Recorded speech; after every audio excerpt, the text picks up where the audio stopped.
Welcome to this week's session with the Putnam County District Library. This week we are looking at cybersecurity beyond just a secure password. So we're going to talk about cybersecurity, how to make a password that is secure, and then also look at it in a little bit more detail when it comes to banking and financial.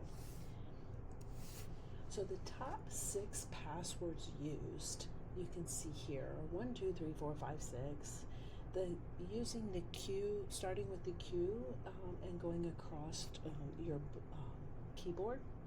The simple word of password, and then again additional with the numbers going longer, shorter, and admin, because so many things that you get, the default is admin, and if you never change that, then that's why you see that being a typical password used.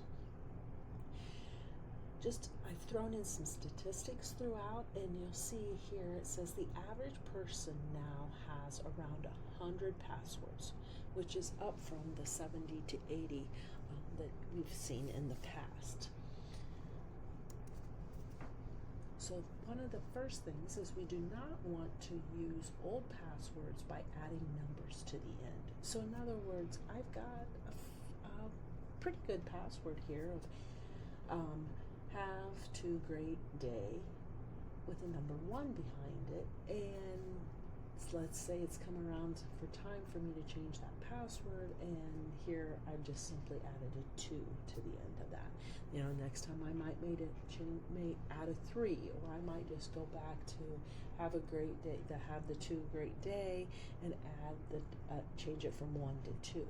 Those are not good practices to use, because that makes it very easy for someone to figure out if they've actually gotten that first part of your password.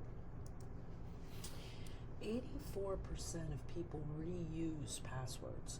So this is again some statistics I had found, where it says 44 million Microsoft users were reusing passwords, and that that LastPass estimated that 62% of the workers reusing passwords.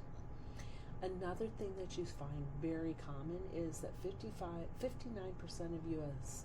Adults use birthdays or names in their passwords. So using things like your name, your pet's name, your child's name, a spouse or partner's name are not good password practices to be using. Basically what I will often tell people is something or anything that someone can find out about you off of any type of a social media platform is probably not a good password to be used in. So next, do not use the same password on multiple sites. Again, I know the statistic had shown that we can be up to having as many as 100 passwords anymore, but still using that same password across multiple sites is not a good practice at all. Set up multi-factor, or you often hear it referred to as two-step authentication. When you're using this, which again is something that has become very common. In fact, a lot of sites will no longer let you not set up some type of a multi-factor. And by using multi-factor, you enter a code will be sent to your phone, to an email. You might have to answer some type of question, or you might have to scan your fingerprint or the facial recognition. In regards to the answering a question, again, that is an area that you want to look at very carefully. And when it's asking you to feed in what those questions might be that you're going to answer, you may not want to always put in what would be a truthful answer. So in other words, if my mother's maiden name is Brown, I might not want to answer that question as being Brown, because that is very easy information to find out anymore on someone. Do not put passwords on a sticky note or in the open on your computer. Seems very simple, very understandable that you wouldn't do, but it still has and is done by individuals at some point. Lock them up or use a password tool. OnePass, Bitwarden, NordPass, those are all password tools that are out there that you can use to have your passwords in. Change your passwords often. Now, I have this listed as every 3 months. However, what I have seen and been reading lately is that this policy has changed. The web, unless you're if you're using a complex password with multi-factor authentication and making it that your password is of significant length, then this has kind of went by the wayside a little bit. So unless you are using a website or a service where you know that there's a security breach, which often we'll get information in the mail about there being a breach with sites or information that we're using, or unless you've shared your information, your login with someone, it's not always the policy and necessary to be changing every 3 months. And then one of the statistics that I've seen is that hackers have exposed over 24 million passwords. And this is an old statistic. This was dated back to 2022. So we all know that number, I'm sure, has increased greatly. So what do we do with a password? Well, the best thing to do is use what they call a passphrase anymore. And a passphrase is just what it says. It's a phrase, something that you can remember.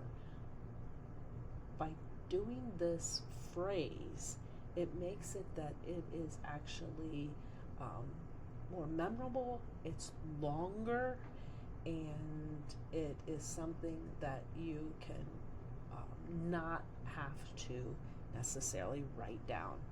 So, like in this situation, I have loved to be at the beach is my phrase. Now, I have capitalized the L. I've capitalized anytime I see the letter B. So, that could be kind of my little trend that I follow, is I always capitalize an L. I always capitalize a B. Anytime I'm typing and writing something in, would be an easy way to remember. Same thing, eat, and I have eat your greens to be strong. So again, I've got the capital, lowercase, special characters, and I have numbers that are in there as well. 64% of Americans have passwords between 8 and 11 characters, and that is not what is recommended anymore. So 6 out of 10 Americans said that they have passwords the length of 8 to 11 characters, while 2 in 10 said their password length was more than 12 characters. And the average length is 9.6 characters. And then it even breaks it down in terms of having how many have uppercase, lowercase, numbers, special characters. Anymore, the ideal length, which is what will be shown here, is as much as 16 to 18 characters. And so if you look at this graph, it tells you if you only use numbers, if you only use lowercase, if you use upper lowercase, and so forth across, you can see how long it can take to actually have someone to be able to get your password. So again, if you look at what you see in the green, that is what it is, the ideal length of having your password.